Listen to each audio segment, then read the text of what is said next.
Ross.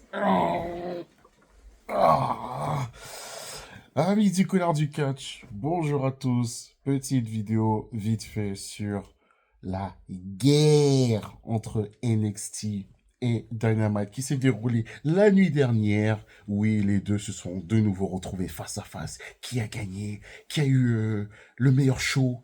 On va faire un petit récap des deux shows.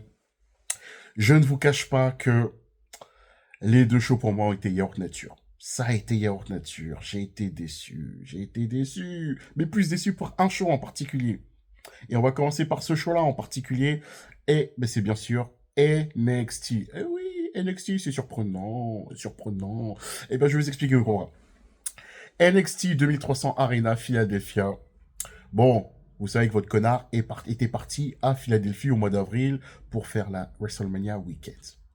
Et bien sûr, votre connard était parti à la 2300 Arena pour voir un show de la WrestleCon avec toutes les légendes de la ECW. Bien sûr, en plus, dans ce show-là, il y avait des catcheurs que j'avais vus.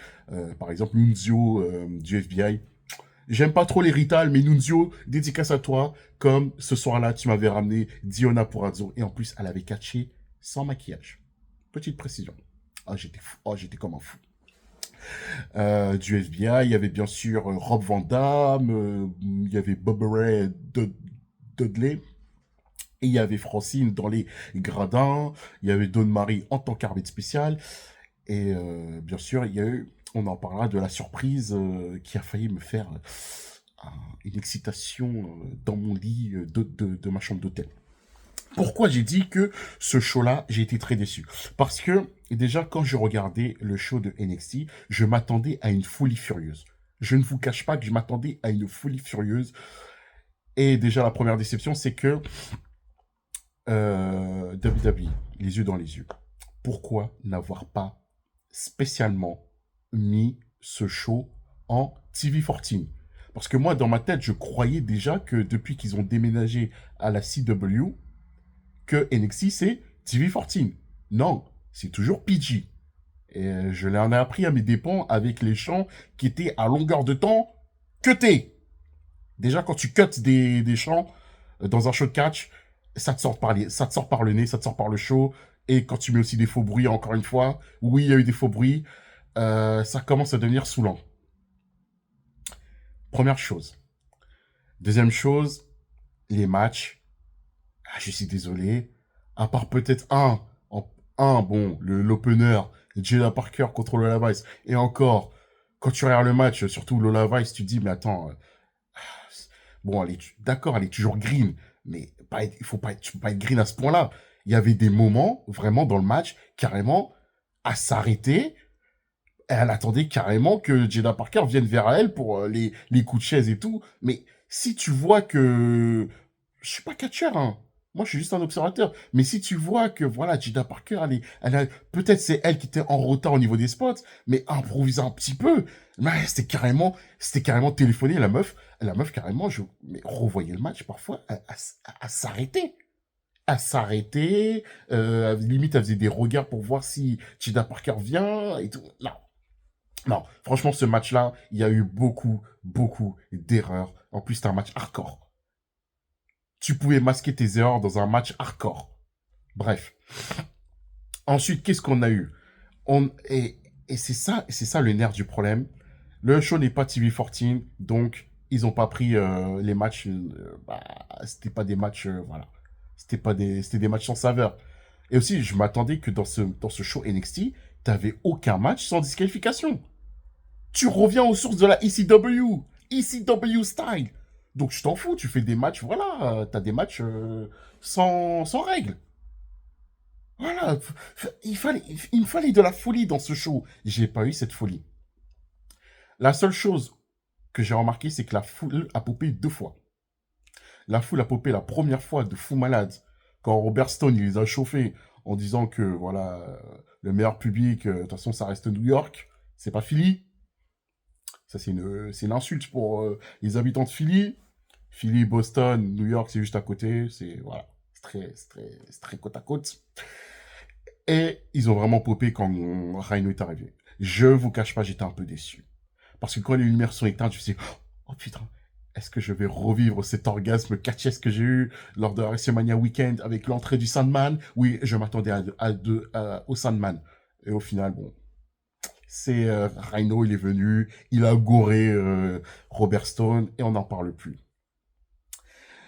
Les deux mini-events, que dire? Les deux mini-events, bah, Yaourt Nature, hein, le tag match, là, qui se finit par un petit paquet, un roll-up de Ridge Holland sur notre ami Trick Williams.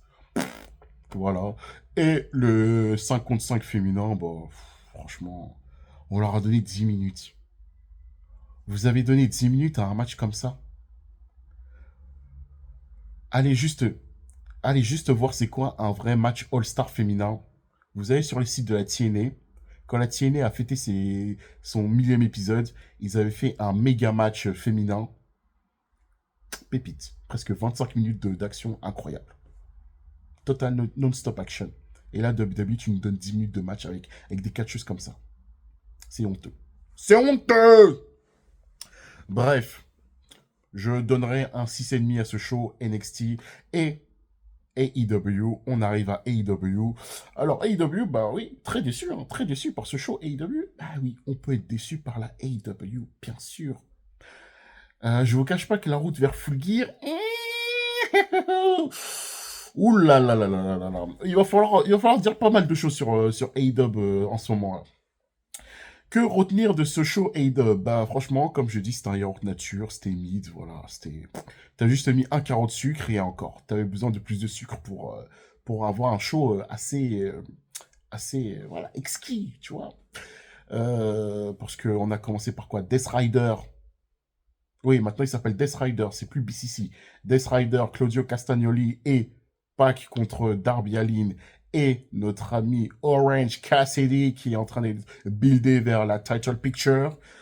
Mais déjà, on avait commencé par le Earth Syndicate. Alors, le Earth Syndicate, je voulais toujours, pour l'instant, je vous le dis toujours, je suis sceptique parce que je me demande si c'est vraiment AEWable, comme on peut le dire.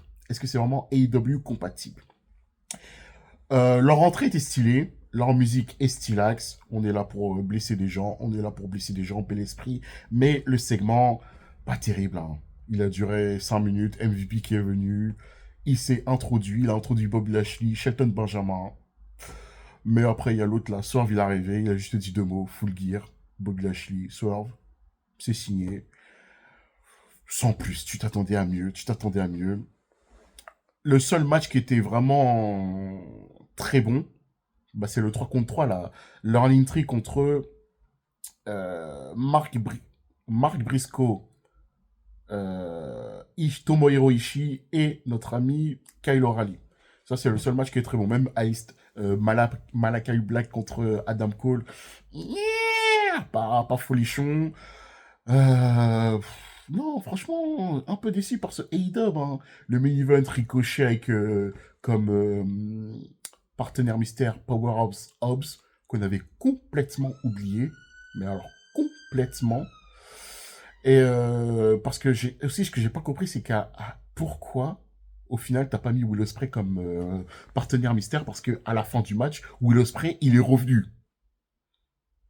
Mais bon bref, ça c'est des trucs du booking et tu peux pas l'expliquer. Donc voilà ce que j'avais à dire en termes de jeu, en termes de catch.